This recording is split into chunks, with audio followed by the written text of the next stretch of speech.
Hey everyone, welcome to our podcast, MilCom Founders Forum. Today we have Don Spies with us. And Don, if you could just share a little bit about yourself and your business, it'd be great to, thanks for coming on Sure. the show today. Excellent. Thank you so much for having me. I really appreciate it, Rod.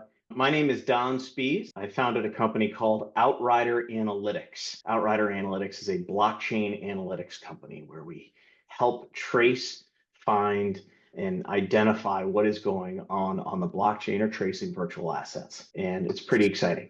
I've really been fortunate enough to help start this company through a number of my experiences, which I'm looking forward to talking with you about today. Very cool. And what did you do in the military? What was your role in the military?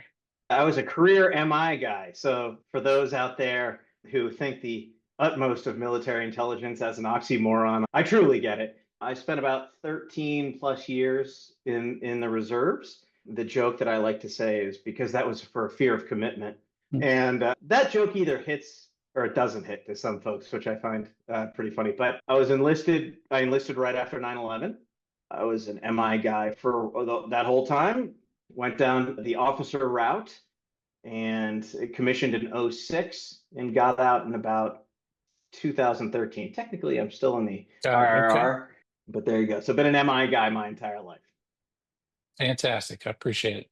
It's a small world. I'm sure if we traded names, you would know some of the same people I do. That's for sure. And what background in the military, or did the military help you at all with this concept, or was this something you developed after you were in the business So that's a great question. I can tell or you in the that military? the military itself, I'm a poster child of what the military can do for you. I didn't quite know what I wanted to do. I had a job, it was a wonderful job right out of college. I challenge folks to look back in their career and say, was that the right job for you right out of college? But it helped give me the direction. It helped give me the opportunities to help get to where I needed to be. And I'll answer your question in a little bit longer fashion, which I apologize for, which is I was the XO of a company in a battalion, and a sister company. The company commander was working down at the Department of the Treasury. And I was able to, through those engagements, able to help get a job and secure a job down at the US Department of the Treasury, working in their intelligence and analysis office. I then was able to run a small shop concurrently, set of shops actually concurrently at the department. And it was extremely enlightening. And it was very rewarding. And it afforded me the opportunity to not only grow professionally, but grow as a leader. And through those experiences, I knew I had the confidence to jump and do something like this and to found Outrider Analytics. That's fantastic. And when did you start the business? About 15 months ago. Okay. So October of, what is that, 2023? What year are we in? Okay. Yep. 2024? Yeah, so about 15 That's right. months Yeah, ago. it's like, okay, we're getting ready for 25. It's at 24. That's right. Where are we? Yeah, Right. absolutely. Absolutely. So, okay.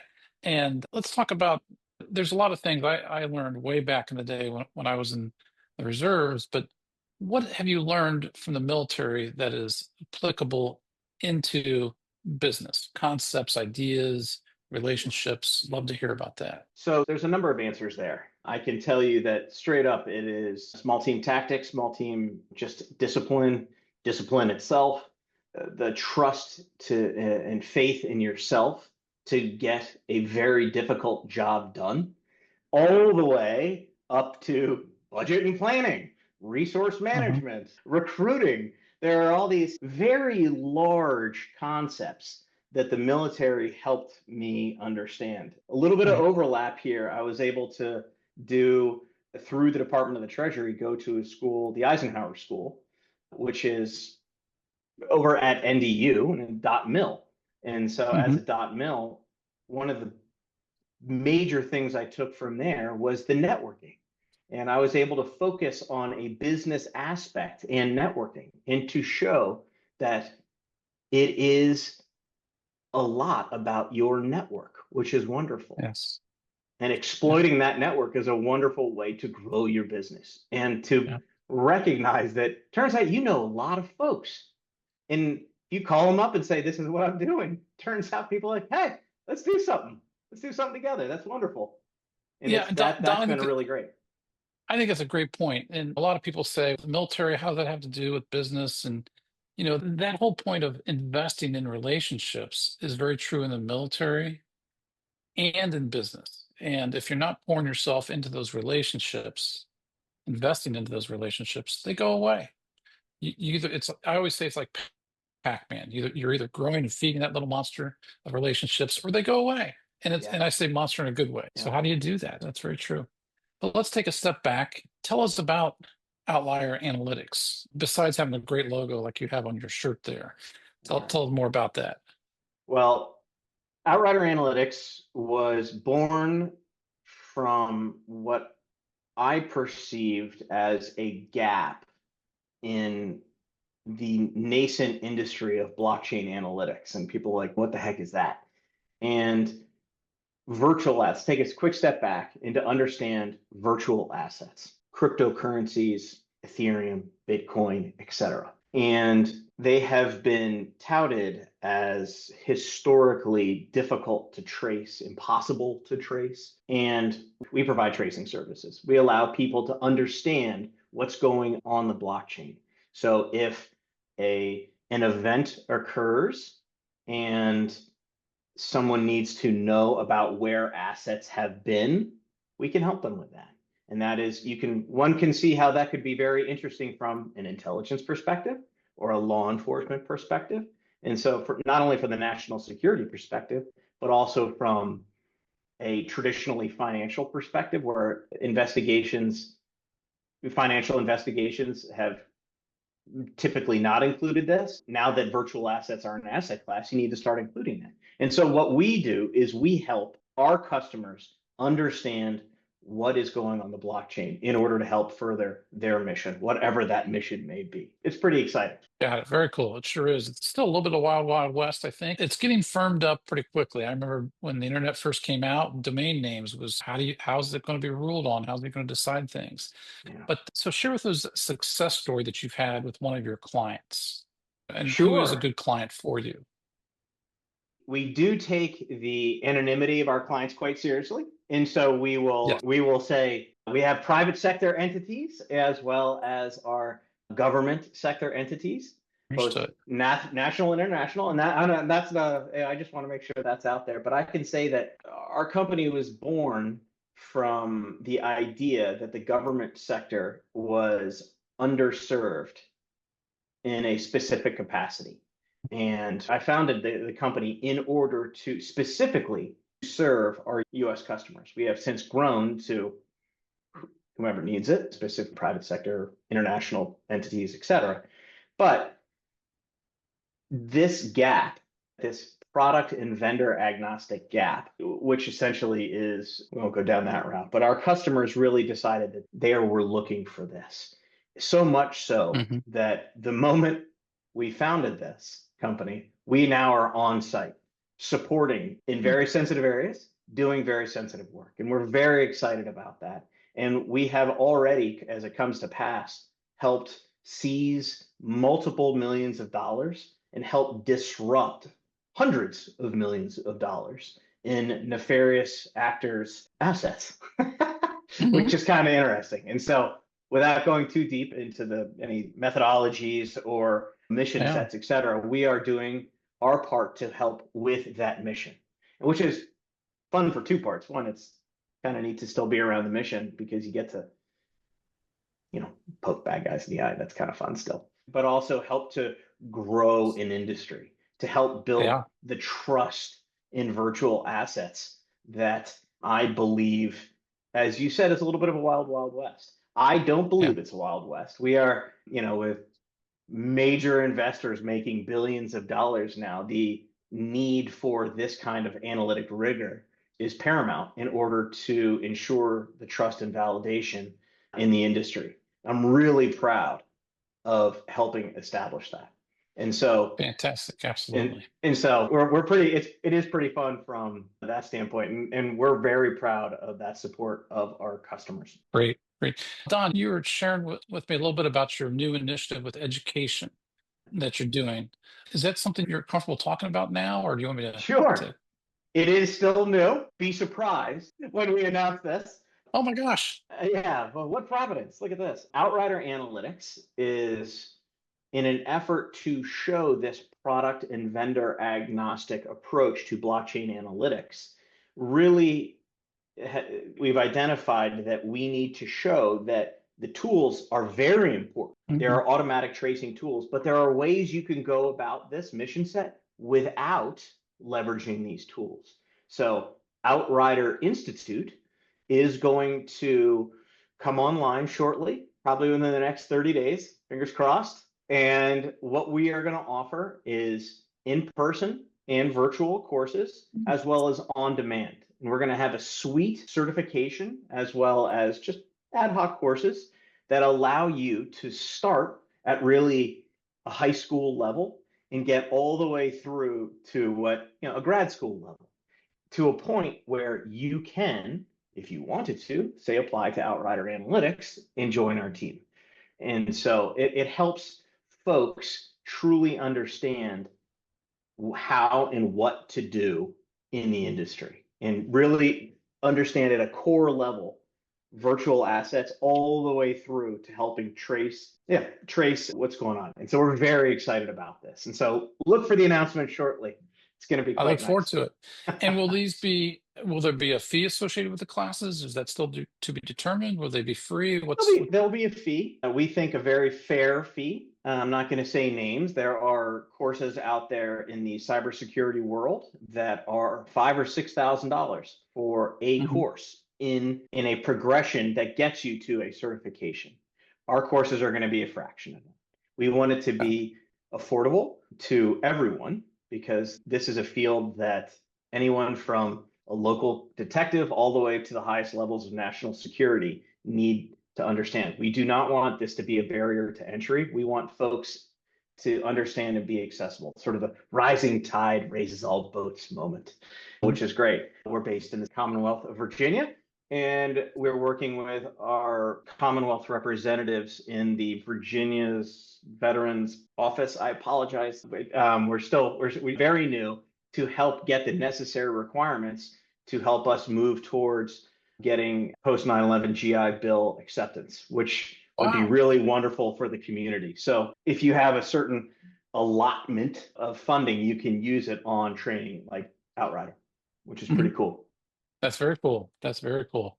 I look forward to hearing more about that in the near future.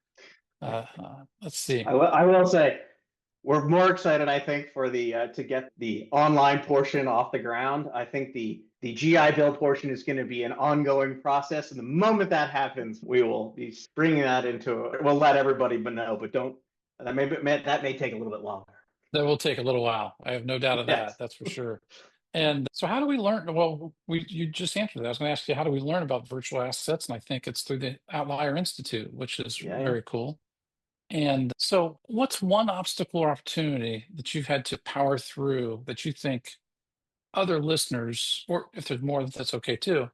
But what's Yeah. one or two opportunities or obstacles that you've powered through that was critical to building your business? There is an inherent fear to start something like this. And there Hmm. is in the army, there's personal courage. And so really accepting that it's okay to fail. It is okay because that is a normal part of entrepreneurship. I'm not saying Outrider is going to fail. I'm not saying that. What I'm saying is from a personal journey standpoint, when you step forward and say, I'm going to start a business, and you realize that there are support networks out there, and there is this inherent fear, one. And once you get over that fear, two is having the personal courage to take that step to help go out and do that. And when you take that step, what blew my mind was the number of doors that opened up. One, from personal networks like, hey, you did it. Come on with me. Now we're going to help out, which is fascinating, by the way. And I've Yeah. heard that from other founders. That's one. Two, you know who wants you to succeed? The US government. Aside from the fact that we help an investigative and national security and intelligence standpoint, aside from that, turns out from an economic standpoint, a small business really helps the GDP. which then helps Yeah. the whole other parts of the economy. And so the Small Business Administration is a wonderful asset. I have a meeting in a couple of days with a representative who helps build and helps identify and helps amplify the work that we're doing as a founder. And there are some really neat programs that are out there. Yep. And so it's pretty cool to once you do this, you're like, hey, I can do this. This is amazing, Yeah. Yeah. A which lot is of people wonderful. want to help people succeed. And let's Yeah. be honest, the US government loves to see small business owners succeed, or as I call them, significant business owners, because then we pay more tax, right? Yes. Yeah. That's the end of the So day. It all comes down to that. that's right. The thing is, I think getting started, Yeah. and you mentioned it, is the fear of failure Mhm. is you almost want to embrace. I heard the other day just on a podcast, somebody else's podcast, but they were talking about be agnostic to the outcome, but go out Yeah. and do the work, follow the Yeah. process, Yeah. make it happen, and have the discipline to do the things you need to do. And if Yep. it fails, let it fail fast versus taking the forever fail. The forever Yep. fail is so expensive to the whole Everybody. um, everybody. That's Yeah. right. The forever fail is so expensive. Yeah, that's right. That's for sure. So as we're wrapping up here today, Mhm. what resources, thoughts, ideas do you have regarding your industry that you think people should be aware of? Resources, thoughts, ideas, challenges. Ooh, wow. I think there's a couple answers there as it relates to business, small business. I think there's a couple other industry. I'll answer your question directly about the industry. We're very excited here at Outrider about what next year is going to bring. 2024 validated virtual assets as an asset Hmm. class. It went from this, you do what with the coins? And you do what is this to is not only for weird online transactions to buy nefarious things. You're like, no, but that does happen. By the way, that happens with cash and other things as well. We're not going to go Yeah. down that route. But it moved it from these multi 1, 2, 3 crawl, walk, run phase, if you will, for the military folks out there, where it went from this ambiguous thing to now it's a validated asset class. And with 2025 and an apolitical comment here is the new administration has openly said they will embrace virtual currencies, virtual assets. And so with that comes a whole host of subsequent requirements, subsequent mission sets that need to occur. One of them is virtual asset tracing. What is in education? What is going on in the blockchain? How do you do it? What's Hmm. going on? And so we're very excited about this, but we see that as one of the big challenges. So there's this huge opportunity, nascent asset class. Like how often do you get to say an asset class that's coming around? And then, frankly, how do you exploit it? Yeah, that's right. And with that age-old thing, who was the first millionaire in the gold rush? It was the guy selling the picks and the pans. That was an ancillary business, and we are in that sort of same type of field, ancillary business. We're not the ones, though we accept Bitcoin as payment, we are not in the virtual asset business itself. We're not exchanging Right. funds. We're not trading funds. We're not gaining, building, et cetera. We are helping people understand what is going on. And Hmm. so the challenges include helping folks understand whether that's it's still in the government, if you can believe it, as well as in the private sector, that they are exposed to virtual assets because most folks are now banks, credit unions, insurance companies, every lawyer that's out there now must have this as a part of this arrow in their quiver because financial investigations must include virtual asset tracing, blockchain analytics. Yeah. Otherwise, they're incurring operational gaps. And I really believe that's a lot of what I do is help people understand that there is a gap in their operations. And then they go, wow, we really do need you. We go, yeah, you really do need us. And so that's the biggest challenge I see is just getting the word out in a capacity that is beneficial to the industry as a whole. Yeah, absolutely. I think it was at 23 or that this year that you're required on your taxes to actually report your virtual assets. Prior to that, you weren't required, but now it's part of the form, right? Isn't that? That's a really good question. And we can add that as a sub note to whatever the video is on whatever the date is, because I don't know off the top of my head on what year that was. But what I do enjoy is, and I do think is important, and what that highlights is a thoughtful nature to the regulatory impact of what the industry needs. And so just an acceptance that you own these is mandatory. And what does that mean? And that means that they're now, people understand, government understands that this is an asset. So therefore you report that. That's the big takeaway I see. I forget what year it Mhm. is. Yeah, it's one of the past 18, 24 months, something like that. But it's the fact and acknowledgement that this is an asset class and it needs to be treated as such. Mhm. And that's pretty cool. Yep, absolutely. So Don, as we're wrapping up here today, what any final insights or ideas that we should make sure everybody knows about here? About you, about the business, about the industry? Simple questions I ask, right? So yeah, I was like, wow, okay. Yep. Yeah, no, listen, I can say this.